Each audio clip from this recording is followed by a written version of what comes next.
when I was in high school, I just was having this feeling of like, man, I want people to be able to see this. And I also want to be able to like take it off. You know, it's not something that I can take off. It's not something that I can just walk away from, but I wanted to. I wanted to be able to like pull something out of my body or like take something off of my body to make the pain go away. So I started making self-portraits that kind of reflected that. I have this one that was, I believe I was 14, where I'm just sort of like pulling plants out of my arm. And that was the first one that was really like, okay, this is clearly, in hindsight, maybe more so than at the time, this was clearly what I was making the art about. Welcome to Invisible Not Broken.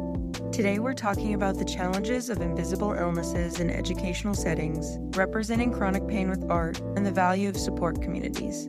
Our host, Monica, is joined by artist Kyrianna Bolles, who lives with chronic pain. Now, can you tell me how to pronounce your name? Because while I love your art, I still don't know how to pronounce your name properly.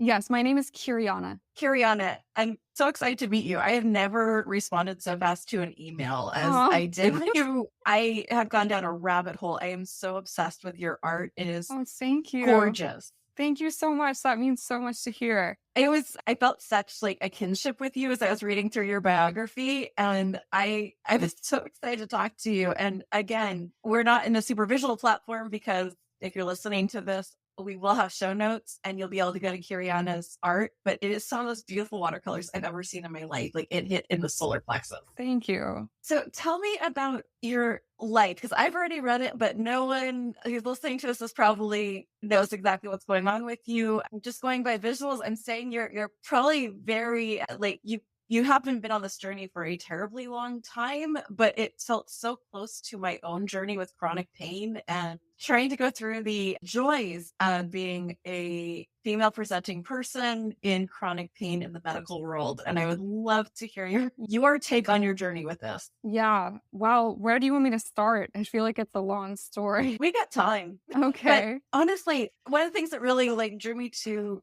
talk to you is when you're a young person with pain, at least from my perspective and what I went through, was being in agony from the time I was 8 and just being told things like, you're just looking for attention. And then it was growing pains. It's just growing pains. You're just being dramatic about growing pains.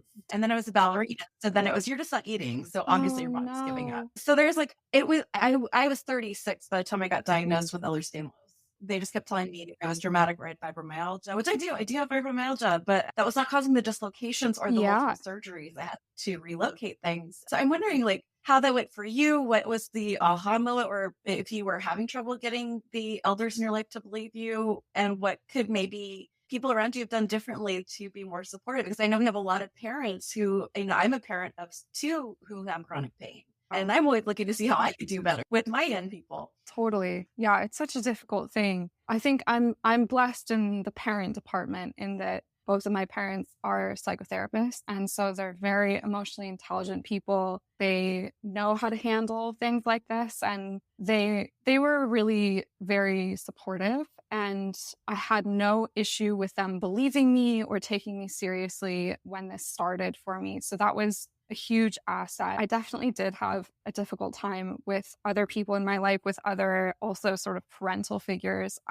When my condition started, I was 12. So I was in middle school and I went to a Waldorf school in my small town. And the way that Waldorf school works is that you have like one core teacher that you spend all your time with. And then usually like a handful of classmates. I think I had like 12 or 13 classmates on average. And I started with them at age 8 and stayed with them until I graduated to go to high school. So I was with the same core friend group and teacher for a long time. And I had a lot of issues with that, which was kind of, the only people that I was really around at the time when my chronic pain started. And I think a lot of people just like don't know what it is, don't really understand what it means to have chronic pain. So like you mentioned, I had a lot of people that were kind of like, oh, this is for attention, right? Like you don't need to be faking it. There was an incident when I was I think it must have been 7th or 8th grade, where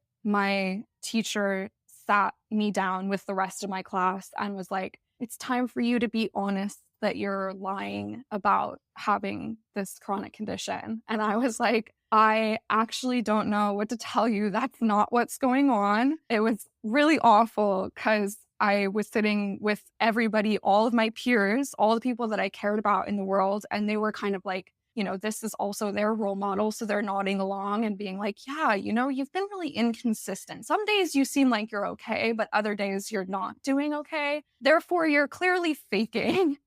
And that was really hard. So that was kind of one of the formative experiences. I mean, your face is getting me. That's my reaction too.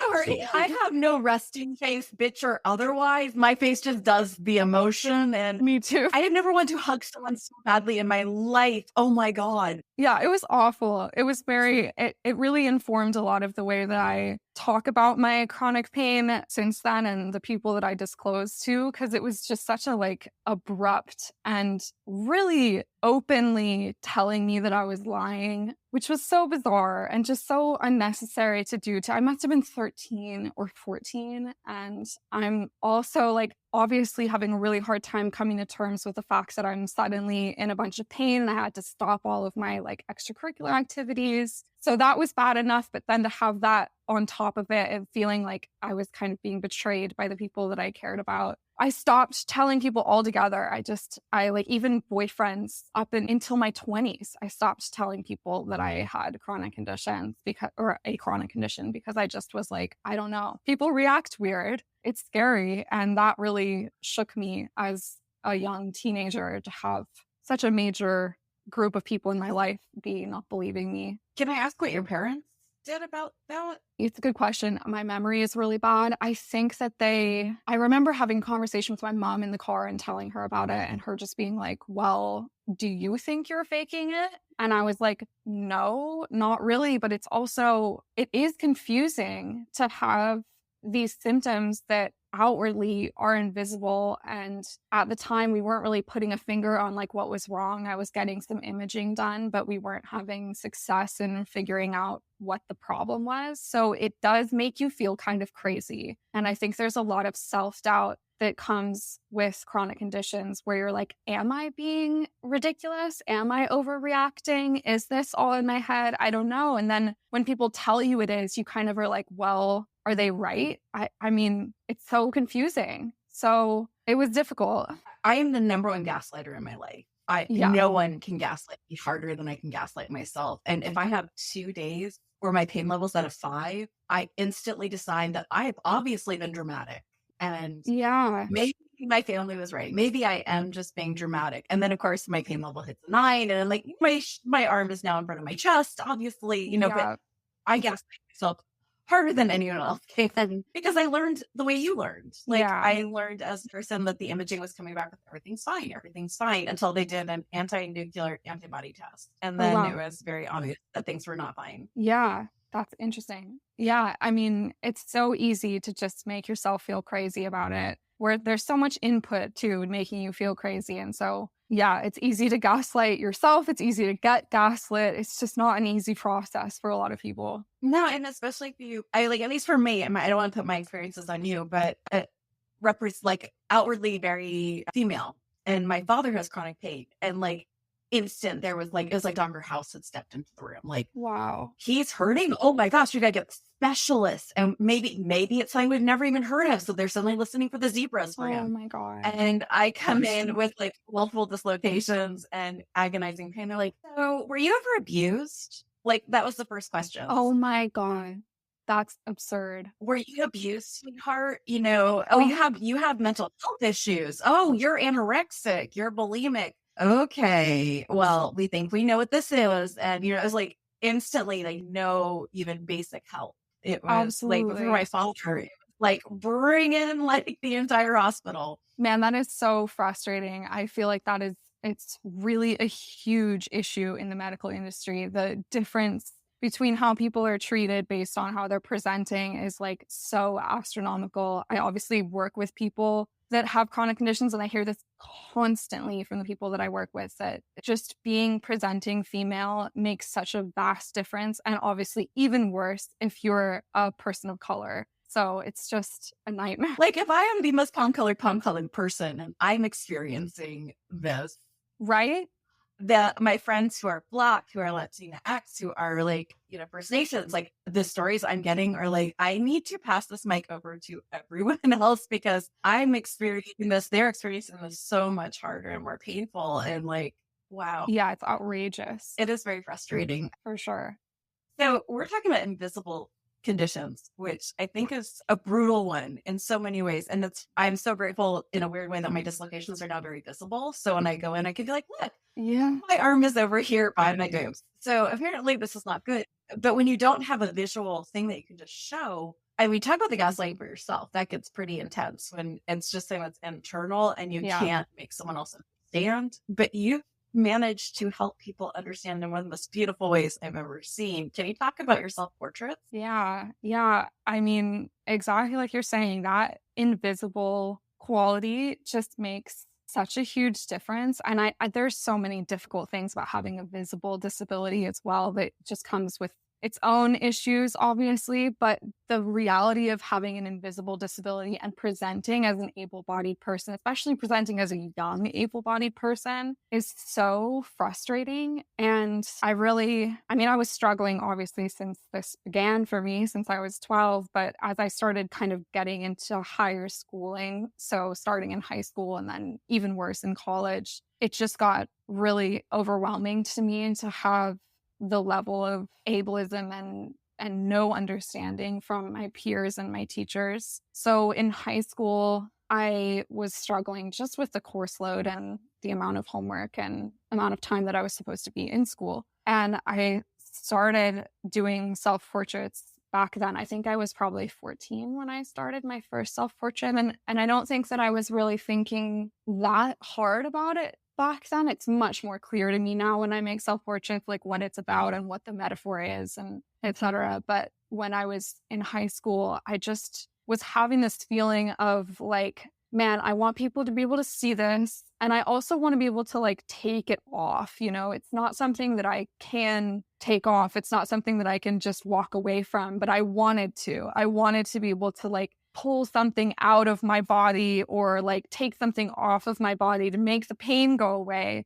So I started making self-portraits that kind of reflected that. I have this one that was, I believe I was 14, where I'm just sort of like pulling plants out of my arm. And that was the first one that was really like, okay, this is clearly, in hindsight, maybe more so than at the time, this was clearly what I was making the art about. And that just kind of escalated from there. So I would say it was probably like my freshman year of college before I made a self-portrait that was really explicitly about my chronic condition. And I think there was like an identity project in one of my art classes. And I was like, oh, I think I'm disabled, actually. I think that's what I'm going to make this about. And the word disabled hadn't really occurred to me until then. So that kind of opened a whole door for me in terms of the type of art that I was making. And I ended up making this whole series of self-portraits that was sort of based in my childhood home and using metaphors from there to kind of represent the symptoms that I was having. And that's always kind of been what I've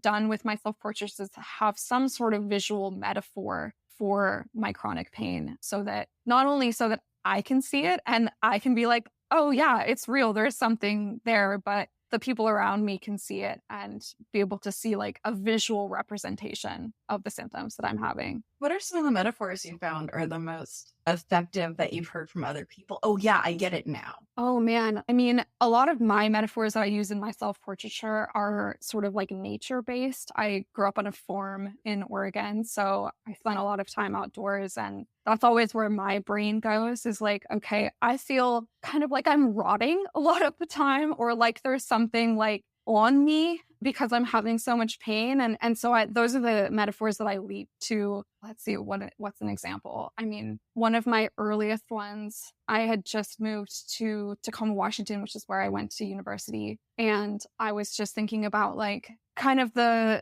like cold feeling of the chronic pain that I got. There's like a coldness to it sometimes and like a heaviness. And so I just ended up painting this self-portrait where I have like sea life, like barnacles and anemones that are attached to my major chronic pain points. And you can kind of see them like weighing me down in the self-portrait. And that sort of combination of like the weight and the wet and the cold was the metaphor that I was going for in that one. I think that one was really, it was a big deal to me. It kind of was like, okay, this is the right direction. This is what I want to be doing. I'm really curious who's inspiring you right now, because when you're talking about the body writing, and I cannot wait to go find that painting. I will be searching your website for that one. But I've been really interested in like Jessica Rue, and oh gosh, she just did fairies and faultline. But it's basically like that goblin core, like that goblin core aesthetic of the rotting, the cruelty of nature and the beauty of devolving. So like lots of mushrooms and skulls has been like making its way into my art as I've been delving into theirs. Is there someone who's like really inspiring you right now that you're gelling with? You know, I have never been an artist that takes a lot of inspiration from other artwork. Honestly, my favorite artwork is stuff that I can't do. It's like abstraction and stuff like that. So I have a hard time finding people that are doing similar things, and it's just not usually where I get a lot of my inspiration from. The one person Can that you people tell me, like, where you... Sorry, go on. Oh no, I was just gonna say, like, that's actually like I was a photographer for years, and I didn't look at other photographers. I looked to sculpture for my inspiration. Oh, I love that. So I was curious, like, if you're not like into other artists, I totally understand, because it does seep into your work when you're like, if I'm writing fantasy, I don't read fantasy at that time. Like, it's too close. So what are some of the art forms that you look to, or just, whatever it is that you're looking to that gives you that like sort of aha or that flow? I mean, the biggest thing, like kind of I mentioned before, is nature. That's where I got a lot of my inspiration, and just finding the sort of like through lines with things that are happening in nature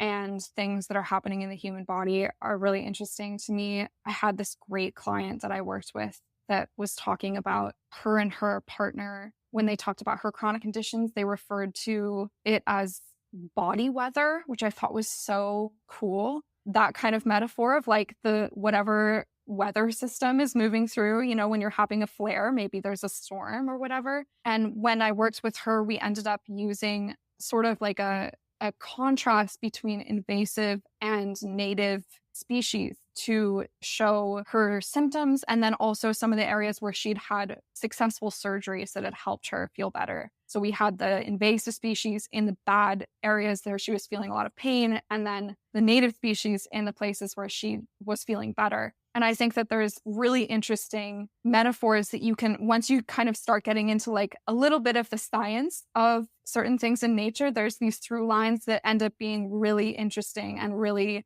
maybe more in-depth metaphors than anyone would necessarily see when they look at my art. But I think a lot about that kind of stuff and really get kind of nerdy about it. I'm loving the nerdy. That just made my brain go on fire with all of the possibilities of the idea and the weather systems. Like the spoon theory is interesting. We're nerds at this house. We use the D20 theory of like Dungeons and Dragons. Like you roll and see whether you're a 2 or 20. Because like I don't know if I have. I know, that's great. During a day, but I really like that weather system idea, and the through lines of not just nature, but also our environmental factors that are very much affecting our very sensitive bodies. Right. There's a lot to unpack there. Yeah. And the medium of art is such a beautiful storytelling medium. Yeah, absolutely. So for language, I'm so sorry, we're on I think a little bit of a delay there. Yeah, no worries. No problem. I want to go back to language. And you had talked about, oh my God, I'm disabled. And that sort of light bulb moment. And I feel like maybe we have a lot of people who listen who are caregivers who are not disabled, who want to understand the experience. And I just wanted to put a little underline on that, because I ran from that title as hard and fast as I could, which was not very hard or fast because I can't run, but it's quite the coming out. It's almost feels like an admission or a vulnerability to say I'm disabled. And I was curious how that language has worked for you, especially as an artist, if you find that thread coming out in your artwork of that understanding and what that means to the people around you. Yeah, it is interesting. I think with the chronic condition community, there's a lot of people that feel like they're separate from that word. And I think that ultimately, I don't know if it's internalized ableism. I don't know if it's feeling like we're not disabled enough.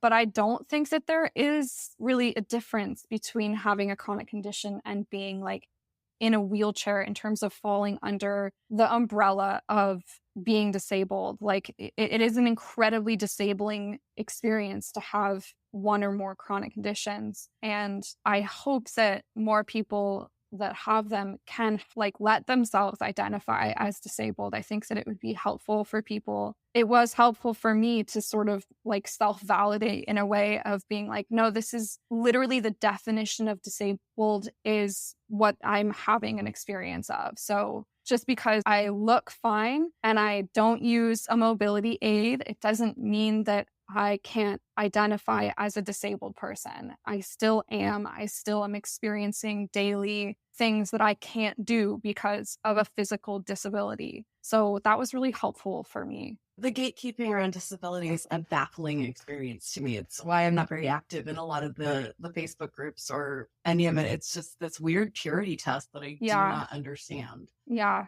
absolutely. It's weird. We talked about issues with college and access, and that is something I am very passionate about, is educational access, because I almost wasn't allowed to finish high school because of accessibility issues. What were some things you found in college or high school that limited or made it harder to get an education? I mean, one of the big things is like participation and attendance, right? I think for a lot of people that have chronic conditions, you can't always show up. There's days that you're kind of doing okay and it's all right to go to class, but then there's a lot of days that you end up just being in bed and you can't get out. You can't even cook yourself food a lot of the times. So that was the biggest issue for me. I had several classes where I had like a 3-day attendance limit where if I had missed more than 3 classes, I would drop a letter grade. And I have, since I've been 12, I've had a lot of absences and there's a lot of days that I can't get out of bed and function normally. And so I was running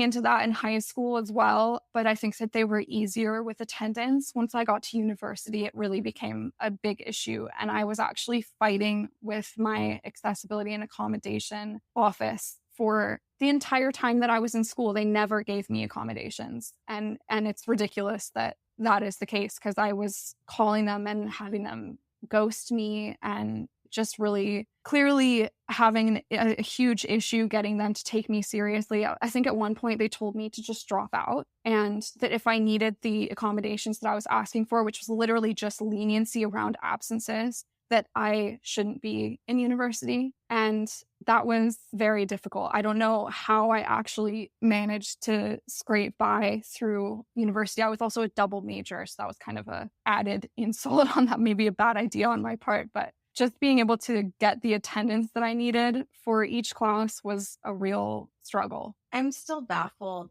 because right before 2020, when we experienced COVID, I just interviewed a woman who had to drop out that month from her university because snow, and her wheelchair couldn't make it to the class because of snow. And they told her to just drop out because they couldn't possibly do a recording of the class. And we proved the next month that was very possible.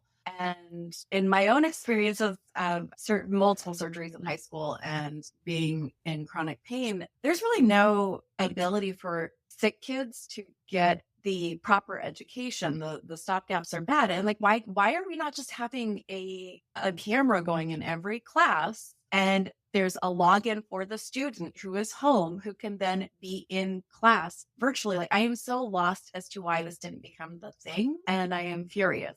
So I'm sorry if I took that one over, but I am so angry that we are denying people. And we're such good students and good employees. As a general rule, we are really good at thinking outside the box. We have lots of time to think. So it is very frustrating. It's so true. And like you said, we proved during COVID that that's possible, and that it's possible on a large scale. So the fact that we're now, even this pisses me off so much, going back, quote unquote, after the pandemic, quote unquote, after the pandemic, the fact that we're not just immediately reinstituting the idea of, okay, there's people that should be able to do this remotely sometimes, if not all the time. It's not difficult. And it wasn't difficult during the pandemic. It's not difficult now. It's very, very possible. Now, I heard a rumor you started a support group.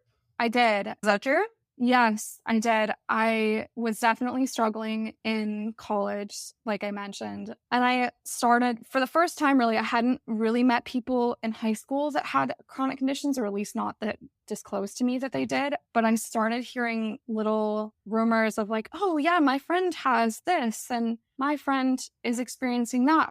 And I was realizing, yeah, obviously there's other students that have chronic conditions and disabilities. And I was like, there's support groups for different things at my university, but not for chronic conditions, not for students with disability who are one of the highest suicide risks. And I was like, this is crazy. This is a huge gap. We absolutely need to have this. We've got a student body of thousands of kids, definitely a lot of people that have chronic conditions or disabilities. This needs to be a thing. So I started contacting the administration and being like, hey, you guys, is there anything that we can do to make this happen? Can we please get this started? And I was getting a lot of responses back from the school being like, well, yeah, that's probably something that you would have to take on because we don't really have the bandwidth to get a therapist on that right now or to start it on our own. So if you're willing to take that on, that's fine. And I think I was a sophomore when I was first starting that, and I was not doing good. I had just had like a whole medical nightmare experience with getting a diagnosis and then bad news about the diagnosis. And a lot of things were going on for me personally. So I was like, I don't have the bandwidth either. I can't do this right now. But I think I must have been in my senior year when I finally was like, okay, this is something that I feel like I maybe have a little bit of space for. They had contacted me and said that there was a therapist that we could get attached to it who ended up not working out. I didn't really like the way that he was treating the students. But I got it started and was co-facilitating with the therapist initially and then just facilitating solo for a while after that. And that was fantastic. And that's something that I kept doing a little bit after graduating from university as well. I started support groups just in the communities that I was living in as well. That's one of the most exhausting things is we are an underrepresented group. We need activism and we are tired and sick. Yeah. And I don't know what the solution is to that. It's not ideal. But the support group is a wonderful thing. And I'm curious about the therapist they brought in. It's something that I've been playing with and trying to figure out if I can do is to go back and get my master's in psychology, be a chronic pain and disability therapist. But I'm finding that a lot of people in that field are not disabled. Yeah. Yeah, I think therapy, like any sort of institutional field, has a lot of issues with the various isms. And, it was definitely founded on a basis of patriarchy and white supremacy. And there's major issues in the psychological field because of that. And definitely ableism plays into that. So I think there's, obviously fantastic therapists out there that are understanding, and some of them also have chronic conditions and will literally understand in that way. And there's also bad ones. And that's just kind of the reality of most fields, is that there's some good people and some bad people and some in between. So I've had better experiences with some other therapists, but that one in particular was not a great fit. What are some of the pieces of advice or things that you found in your own life that help you? I obviously thrive because you are doing amazing work. So what is it that you've gotten in your life or that you would give to someone else? Because we are welcoming a lot of people to our disability community. We are the group you can join at any time. And you will probably. If you're lucky, you'll age into us. Yeah. If you are unlucky, you are going to join us in a very surprising way. And it's a skill set to be disabled. It's a skill set to live with chronic conditions. What are some of the skills you've developed that help you thrive? That's a great question. I don't always know the answer to that. And I don't always feel like I'm thriving. Honestly, I maybe never feel like I'm thriving. The outlet has... That is a fair response. I think the outlet has been really helpful. Obviously, that's kind of my whole brand, is that this is my thing, that I make art about my chronic condition and other people's chronic conditions, and having some sort of like way to express my feelings. And I think a large part of becoming disabled, having a chronic condition, there's a huge amount of grief that we go through. And grief is not something that stops at a certain point. And I think allowing yourself to experience your emotions around whatever is happening with your body is so important. And it's really scary. And it's not something that I always feel able to handle myself, because there's a lot of big emotions that come with our experience. And there's a lot of anger, there's a lot of grief, there's a lot of confusion and fear. And those are big emotions. So sort of processing them in bite-sized pieces along the way, I think is really important. And one of the reasons that I had a hard time with the support group therapist was he was pushing this idea of acceptance on the people that we were working with. And I have a big problem with that idea. I don't think that people who are disabled need to accept the fact that they're disabled. That feels very kind of defeatist to me. I think that we can understand and allow ourselves to feel what's happening, but you don't have to be okay with it. And it doesn't have to be something that you are, an inspiration to others and you're just living your best life in spite of what's going on with your body. I think, we have a tendency in this culture to kind of pathologically make things seem better than they are and sort of like paint things with a rose-colored glass. And disability doesn't have to be that. That's been a huge thing for me. It's just accepting that I hate this experience. It's awful. It's painful every day and it sucks. And I don't have to be okay with that. But I do have to let myself feel the emotions around it. That is beautiful. If we could remove the word inspirational, I would be so grateful. Yeah. I am so tired of that word. It actually is just it's one of the insulting things to me. But I want to talk about being a brand. And it feels like in this world of Instagram, TikTok, that even teenagers are having to brand themselves. Like everyone has to have their niche. And we are complicated creatures. Like it's very hard to put ourselves into a brand, especially if, for this is, I run a disability and chronic pain and chronic illness podcast. That's not my entire personality. I have other things I do as well. But trying to create this social media brand when you have your business, can you talk about that and what that experience is like for you and how it affects how you, brand yourself and talk in the world?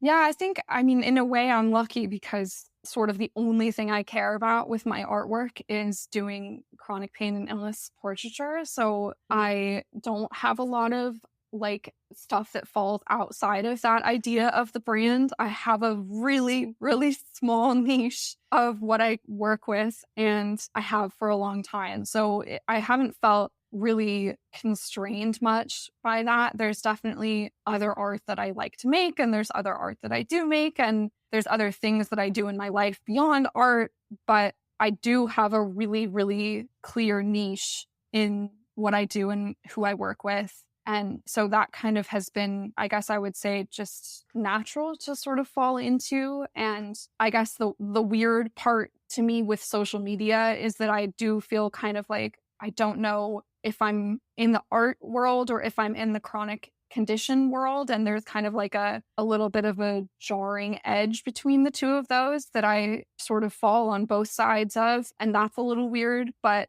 otherwise it's just sort of made sense to me to be like, okay, this is what I do. And these are the people that I work with. And there's not a whole lot more to it than that. For people you work with, you run a really interesting program near where I live called Animus. Is that the right phrasing for that? Yeah, it's a little bit in hiatus right now, but I was for years with one of my best friends running. We were just calling it kind of an art collective called Animus that was really fantastic. Oh no, I discovered it right when you took a hiatus. That's terrible. Yeah. How did that project come about? How did the project come about? It was kind of born from COVID, honestly. My best friend and I were both from this small town in Oregon. And during the pandemic, a lot of people that I knew moved back to our small hometown because we couldn't afford to have our own houses and needed to rely on our parents. And we were just sort of looking around at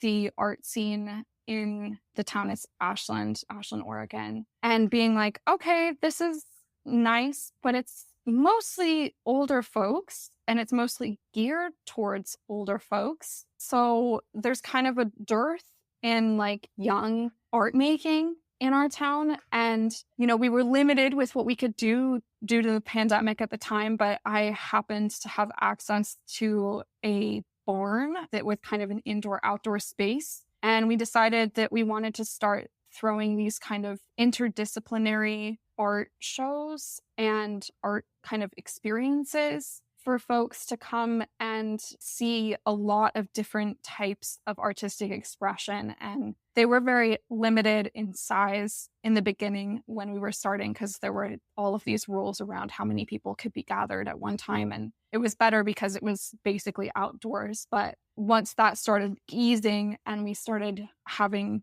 vaccines for COVID, it got a little bit easier. And we were just doing these kind of immersive interdisciplinary art experiences, having visual art, music, performance art, and bringing together people in the community that wanted to be able to showcase some of the things that they were working on and have kind of a younger crowd be able to engage in the art community and build community, which was really the goal of it, was being able to sort of build a younger art community in the area. And then we ended up doing that a little bit in San Francisco, as we were both living down there for a little while as well, which is why we're on hiatus, because I'm not in San Francisco anymore and she is. So we're separate at the moment, which makes it impossible to really coordinate anything. Can you talk about building that community? Because right now we're in a fascinating moment in American politics, and there are many marginalized groups that are coming together to create real change. And I know that a lot of people would like to learn about how to build a community for art, for any purpose. And that's a hard thing for a lot of people, especially who are isolated by chronic pain and chronic illness, is to, how do you build a community when you can't leave your bed?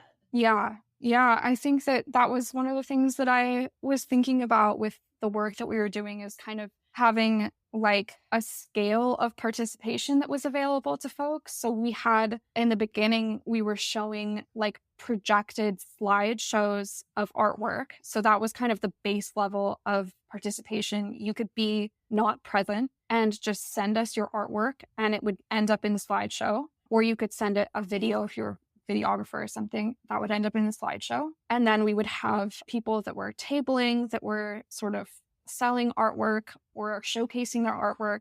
And then we would have performance-based art, like aerial art, or literally just sort of straight performance art. And I think that sort of model with any community building experience, where there's tiers of participation that are available, from something that you could do at home to something that's very involved. And there's people that are going to fall on any tier. And it's exciting to see the people that are like stoked to participate at any level. Those people start kind of coming out of the woodwork and start being repeat folks that are participating in every sort of event or thing that you're putting together. And I think that was the successful thing with what we were doing, is that we were allowing people to participate in different ways. And we ended up just meeting a lot of people that were excited to be part of something, and being able to do that in those different levels made it a wider group of people that we were having access to.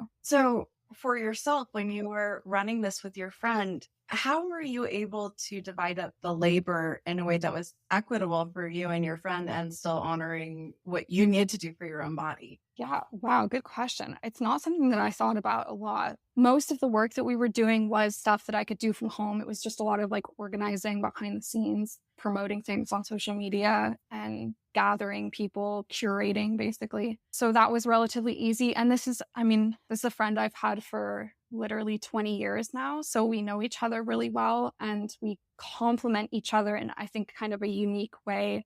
Her name is Haley. She's really good at things that I'm not good at, and I'm good at things that she's not willing to take on or less good at as well. And I think we just are unusual in that way, that we complement each other, and we're able to really kind of seamlessly figure things out. And definitely part of that is just that we've known each other for a long time. She knows where my limitations are, but most of the stuff that we were doing was behind the scenes and pretty viable for me to be able to do. You run your art as a business and you do take commissions. I'm wondering how you work with clients, if you let them know that maybe the timeline is different for you on different days, or if you don't, how you disclose. There's a lot of people with chronic illness who are running businesses. They're like, I don't know how safe it is to let people know, or if they just pad their like expectation time. I was a photographer for years and I used to pad my time. I knew it might be, I could do it in 48 hours, but I'll let them know it's going to be a week because who knows? Yeah. Yeah. I would say that's kind of where I fell with, or where I fall with my clients that I work with, is I give them a really generous sort of time frame on how things are going to work. And I almost always finish before that. And I just make sure that I'm not getting their expectations too high in terms of timing. And therefore, I have the flexibility if I'm having a bad month or two to take things slower. But I'm lucky in that I can sit while I work. So I end up hurting myself less than I could if I was doing certain other lines of work. But I think providing that padding for people, and, everybody I work with has a chronic condition. So that definitely helps. People are very understanding once they've been through it. There's a lot more understanding in terms of if I have something that comes up, but I haven't really dealt with that much. That is one of the beautiful things about running this podcast, is that everyone I'm talking to is disabled. So when I don't respond for a month, then I'm like, so sorry, flare. Everyone's like, yeah, no worries. And like totally. Yeah. And that's like a beautiful thing. How do you handle,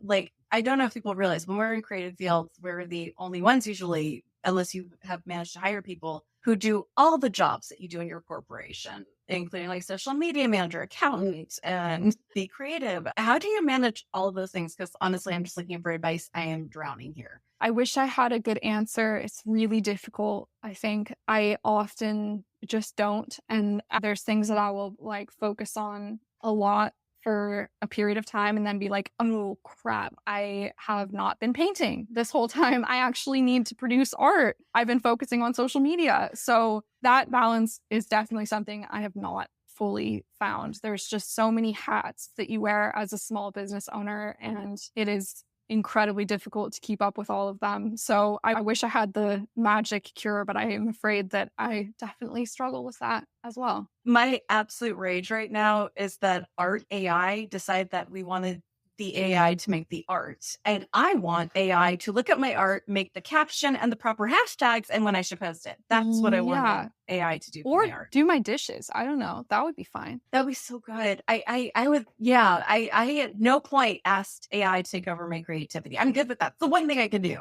I know. It's absolutely ludicrous. It makes me so furious that that's the direction that we somehow ended up with AI, that we're like, oh, the fun jobs, let's have the AI do those. And then we can do the stuff that's not fun. Perfect. Yeah, that was not what I asked for at no point. No. I am really curious if there's any art project that lives in your brain, like whether it's like a community art project or just a painting you are wanting. I know I carry around a whole bunch of little like half-formed ideas that are just obsessively screaming at me all the time. Maybe it's a mental health issue. I don't know. I don't have the money to go to therapy, but I'm wondering I live in America. I have no money for therapy. I'm just wondering if you have like an idea that is just like sitting there, just like kind of grabbing you going, hey, eventually I need you to do this. I am a little secretive about those types of things because they will happen eventually. I'm so sorry that you not answer that. No, but it is a good question. Okay. I to be honest, I have a whole like lengthy notes app of ideas that I will eventually get to. But the one thing I will say is that there are some ideas that I have cooking that are kind of more like public interaction, sort of like performance art stuff.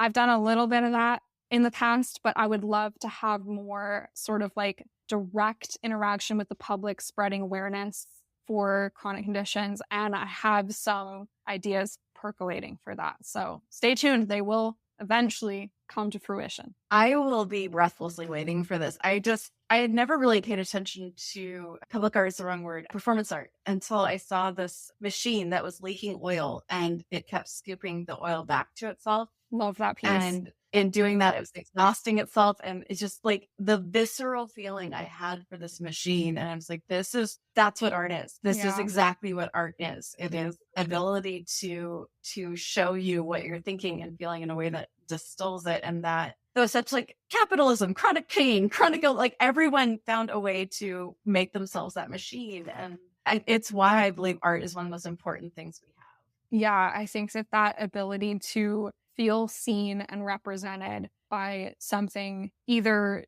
just 2D hanging on the wall or a sculpture that is scooping oil, like it's so powerful. And one of my favorite things about art, really just the way that people can feel represented by it. You had said that you didn't have a magic thing, but I'm going to argue you on that because I think you did just say a magic thing, which is the Notes app. And I've heard from everyone, keep a binder with you, keep a notebook, keep a pen. I'm like, I can't always hold a pen. I certainly cannot hold a notebook all the time, but I do have my phone and I do the same thing. I have books I want to write. And then anytime I get an idea or titles that I think are interesting, I have like all sorts of little like reminders on my things. I can just keep a list of things that are inspiring to me or interesting or things I want to do. And I think that's a really good magic trick there is to use your notes and your reminders app as ways just to keep holding your inspiration. Yeah, absolutely. The phone is a powerful tool, and I often am awake at 2 a.m. thinking of an art idea and need to write it down, and my phone is what I reach for. Very much hear you. Do you have like a favorite app? It does not have to be art related, but do you have like an app that's like, this makes my life a lot better? Oh, that's a good question. I don't have anything that's come to mind immediately. I think right now I'm focused on wildfire season. So the apps that I pay attention to are like wildfire update apps. But I think, well, maybe one as a spoonie that I would recommend is a very kind of niche recipe app that is called, what is it? Kukuri. It's COOOREE. And it just has like a really nice sort of almost like an Instagram grid that it gets with your recipes where you can see the visual of the food that you want to make. And for me, as someone with a chronic pain condition, there's a lot of days where I have a hard time cooking for myself. So being able to just sort of like scroll through my like easy recipes and have a visual of what they are so that I can be like, oh, that sounds good. You know, I'm kind of nauseous today, so I don't have a big appetite, but this could work. And it's a quick thing that this app has been helpful for that. And it's kind of exactly what I was looking for in terms of a recipe app so that you can see the visual is really helpful, especially as anyone with appetite issues. It's nice to be able to see something that you're making. Oh my God, yes. I live on Pinterest. Yes, Yes. the visual so much. And feeding yourself as someone who's chronically ill is such a wild experience because you don't know minute to minute if you're going to throw it up or if you even have the energy to stand. And I swear I'm not sponsored by Ninja, but I have almost all the Ninja devices because they make it so much easier to be able to make complicated things. Yes. And I have a bread maker. It's my favorite thing ever because I used to make bread every day and I can't do that anymore with these little paws. So being able to like throw the ingredients in and set the timer and then have fresh bread in the morning is like That's incredible. the best thing ever. Best $70 I've ever spent. Do you have like any gadget that you're like, that made my life so much easier and better? Do you have like any gadgets that are like, yes, this is actually worth the money? Oh, honestly, one of my favorite things right now is my iPad, being able to have like a bigger screen that I can carry around with me. It's light. It's not difficult to put in a bag. And, you know, your phone is great, but having the bigger screen that you can do things on is really, really nice. So that was a splurge that I made that, especially as an artist, has made my life so much easier. Being able to draw on there when I don't have access to a sketchbook. That has been super, super helpful. I can't hold canvases. I used to paint on big canvases, oil paintings, and I physically can't do it anymore. So all of my art is now done on the iPad. Like I just do strictly digital. Oh, cool. Yeah, I can't draw for very long if my wrist pops out. So the symmetry tool and the worst named app ever, Procreate. I don't know who thought that was a good name, but it is a great app. And it's just like every time I tell people, oh my gosh, you've got to try this app. I'm like, but the name. Okay, I promise you it's not that kind of app. But the symmetry tool is like, I never thought about that. oh my God, every time someone like, I get these looks. I was like, no, I swear it's safe for your children. But like the symmetry section of being able to divide the canvas up and have it mirrored saves my wrists, because something that would take me 3 hours, well, an hour and a half, and save my wrist and my fingers. Getting the thing to put around the Apple Pencil so that it's not so thin, like getting those little rubber things you Yeah. can put over it. That's wonderful. That's smart. Yeah, I'm always interested in the gadgets, because I feel like, especially disabled and chronic illness, is like the snake oil comes slithering into our world, Yeah. and the amount of BS. And I have a graveyard of supplements and braces and things that were just like, and they always charge us so much money for it. It's always insane, like the markup. No I kidding. was like, it's like a bridal markup. Like, Yeah. so I've always what gadgets work for people. Yeah, me too. I think that the chronic illness community has gotten creative with sort of I sometimes I think of it as like mobility aids, just people's ideas of like, oh, if you get this little rolling thing that you can put next to your beds and you can move around with it and you can have snacks in there or whatever. People are so creative. I really love to hear those kind of things too. I got a walker that doubles as a wheelchair, and it also doubles as a small table that I can just put stuff on it and then use as a walker to get to the room, and I can bring stuff that way. That is genius. And I'm a big fan. Yeah, I just got back from Scotland, and I didn't want to bring my wheelchair because I didn't want to get destroyed on the airplane. And so I just brought my walker, which folds completely flat. And then when I can't walk, I can sit in it, and my husband can roll me. And then it also has a basket. So the basket goes underneath the chair part. So I could bring all of my medication and my Tenzi in it and everything else with me everywhere. This is like one of the best things that if you're not able to afford a wheelchair, I think this was $200, which is an investment, but it's amazing. And it folds flat, and you can bring like anything on it and then use as a walker to get around. Like, it's genius. That is incredible. That is such a good idea. And it's a lot cheaper than my $12,000 wheelchair. So, hey. Yeah. Yeah, I don't want like the walks me upstairs. I don't want to trust something that will get me upstairs. I want ramps, but that is not what I asked for.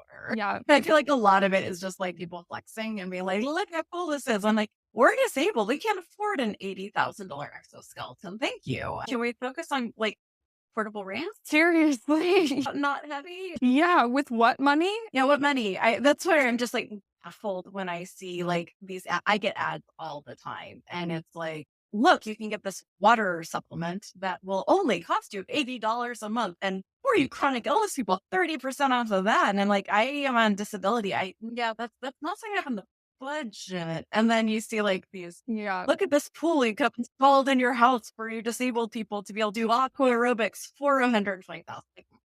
And I don't know how much money they think we have. The disability community, like, donate the same $20 bill back and forth to each other. Like, yeah. Yeah. It's ridiculous. Well, we are closing in on an hour, and I really want to give you a chance to tell people about your business. I believe you still have commissions open this year. Is that correct? I do. I am open for commissions. So if you could tell people about your website, how to contact you, what's the best way if someone wants to commission a painting? What should they be prepared to tell you? Yeah, great question. I am all over social media. So you can find me on TikTok, on Instagram, on YouTube. I'm usually at Kyrianna.art. I think my YouTube is just at Kyrianna because they won't let you put a dot. That's also my website. So www.kyrianna.art, not .com, .art.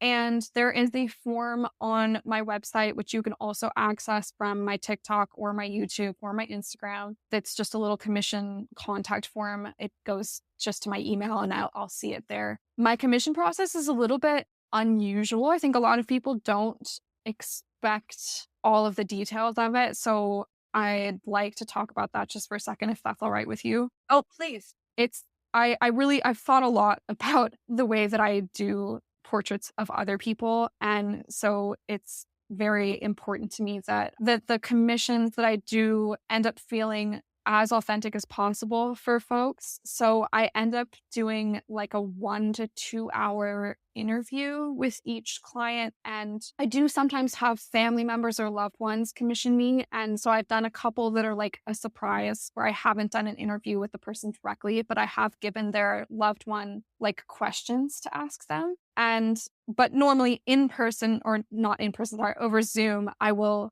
have these sort of extensive interviews with folks that are not totally necessary, but give me a really in-depth idea of what the person's experience has been like with their chronic condition or chronic conditions. I ask a lot of questions because I just want to hear and also give people space to share. There's not a lot of that in our society. There's not a lot of people that are sort of willing to listen to us talk about our grievances. So I really include that in every commission. I just want to listen to people and have them tell me like what their experience has been like with doctors and friends and family and jobs and getting a diagnosis, what all of that has looked like for them. I like to hear that. And it gives me also just sort of a background going into the piece. But then sort of the biggest and most important part of working with other people that I do is this second part of the interview that looks more abstract, I guess, in a way. I have these sort of like abstract questions that I ask, and we go through this,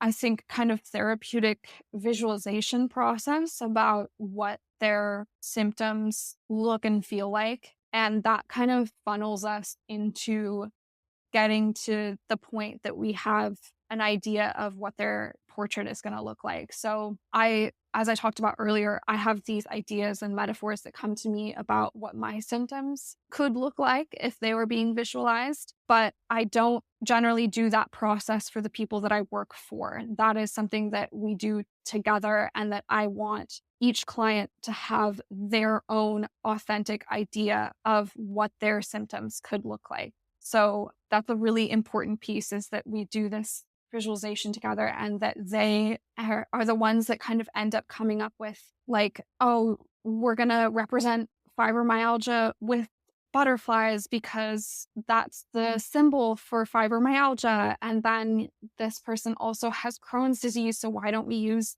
the caterpillars of the butterflies to represent the Crohn's disease? And that's something that each person that I work with comes up with on their own. I sometimes help a little bit, but I just really want it to be like an authentic individual, I don't know, visual articulation of their symptoms. So that is something that's very individualized depending on the client that I'm working with. Has anyone given you an answer that surprised you or really like hit for you? Every answer, I feel like every time someone comes up with something, I'm like, oh my gosh, yes, that makes so much sense. I worked with a family friend on a portrait at one point, and she had this image of like kind of almost a gargoyle kind of creature that was eating away at, she had like osteophytosis, I think, in her arm. And she had such a clear image of what this little like creature that was eating away at her shoulders looked like. So that one was kind of surprising to me in a cool way, where I was like, wow, that is awesome that you have this like image of what's doing this to you, and that you can accurately explain that to me such that I can paint it, is like pretty amazing. And I would think pretty cathartic to be able to sort of like blame it on someone like that. Like, it's this gargoyle's fault that is eating away at my shoulder. That's why my shoulder hurts. I thought that was really cool. I'm also just thinking about my father, and we lost him 2 years ago. And I was just thinking what a beautiful experience it would have been to have talked to you at that time and created a portrait of him. Have you ever done anything like with grief and like doing grief portrait? No, I haven't. That is a really interesting thought, though. I think, it's obviously very impactful to have our own chronic conditions, but I have personal experience with this. My mom has a lot of chronic conditions, and there's something about watching a loved one go through it that is really like indescribable. It's so hard and so frustrating and sad. And when I work with people's loved ones to make their portraits, it really touches me. So that's something that, I'm always excited to do, is just work with anyone that's willing to. And if that is someone's loved one or family member, it always has a little bit of an extra special feeling to me that someone cares, you know. I cannot thank you for taking this time with me today. And I hope to stay on for just a few minutes afterwards. I have a project I want to talk to you about. We're going to be hopefully starting a magazine from the podcast. Wow. And we're going to hopefully be featuring artists and their art, making it a little easier for people to get a little bit more exposure and for all of us to get a little more, I hate to use the word, but inspired by each other. But we'll use that in a good way. Just stay on with me for just a few minutes afterwards. All of the information to go to the website to hopefully commission some beautiful art will all be on our show notes. You can always visit us at invisiblenotbroken.com if you want to see the show notes, and they also should appear wherever you are listening to your podcast. So thank you so much for all of your time and for being so patient with me as I rescheduled this like 3 times. No worries. So you have been very kind. But everyone, be kind, be gentle, and in whatever way it looks like to you, be fierce. We've never needed that more. Thank you, Monica. Thank you for joining us today. Did you love what you just heard? Help us reach more listeners by writing reviews on Spotify, Apple Podcasts, or wherever you listen to podcasts. Are you part of a health-centered community? Share us there. To find out more about today's episode, including show notes, transcripts, and more, please visit invisiblenotbroken.com. In need of community? Find us on Facebook and Instagram. This episode was edited by me, Ariana Alter. Thanks for listening. Be kind, be gentle, and in whatever way it looks like for you, be fierce.